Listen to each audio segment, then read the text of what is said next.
कलुआ के साउंड मंगाई दहो बलम शिव चर्चा कराई दहो बलम शिव चर्चा कराई दहो कलुआ के साउंड मंगाई दहो बलम शिव चर्चा कराई दहो बलम शिव चर्चा कराई दहो पहले शिव चर्चा में शिव गुरु अइहा पहले शिव चर्चा में शिव गुरु अइहा गौरा मैया के साथे बुलाई दहो बलम शिव चर्चा कराई दहो बलम शिव चर्चा कराई दहो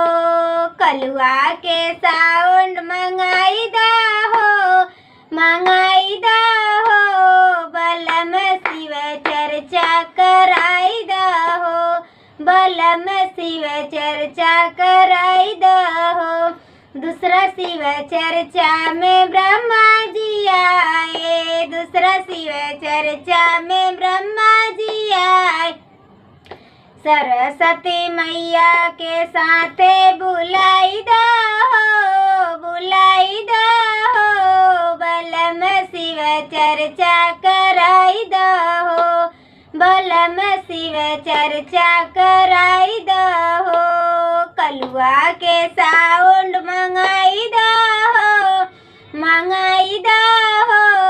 बलम शिव चर्चा कराई दहो बलम शिव चर्चा कराई दहो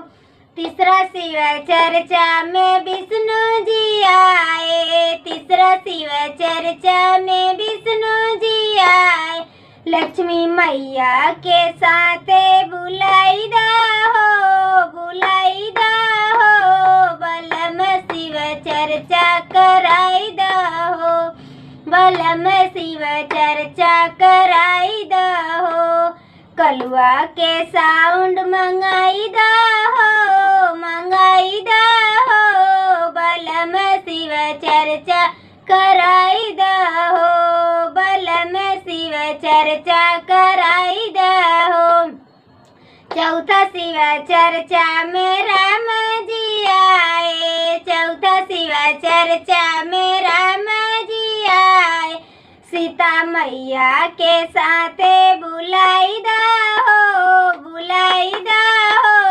बलम शिव चर्चा कराई दहो बलम शिव चर्चा कराई दहो कलुआ के साउंड मंगाई दहो बलम शिव चर्चा कराई दहो बलम शिव चर्चा कराई दहो पांचवे शिव चर्चा में कान्हा जी आए पांचवे शिव चर्चा में कान्हा जी आए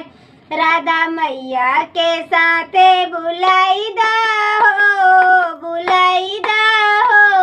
बलम शिव चर्चा कराई दहो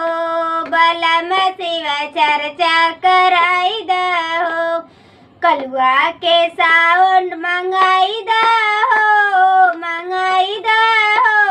बलम शिव चर्चा कराई दहो बलम शिव चर्चा कराई दहो छठे शिव चर्चा हरिंदर भैया आए छठवे शिव चर्चा हरिंदर भैया आए नीलम दीदी के साथे बुलाई दहो बलम शिव चर्चा कराई दहो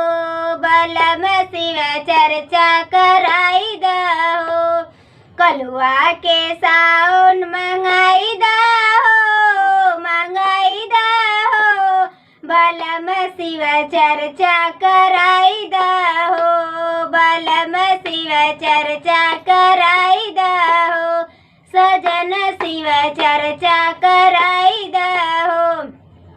सतवे शिव चर्चा में गुरु भैया आए, सतवे शिव चर्चा में गुरु भैया आए। सतवाम गुरु बहन बोलाई दा हो, बोलाई दा हो, बलम शिव चर्चा कराई दा हो,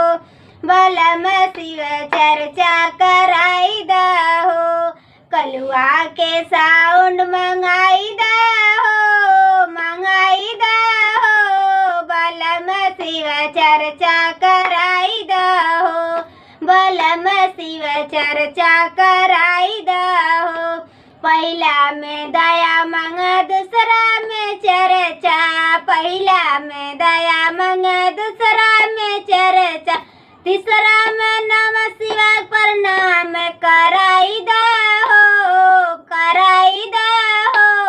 बलम शिव चर्चा कराई दा हो,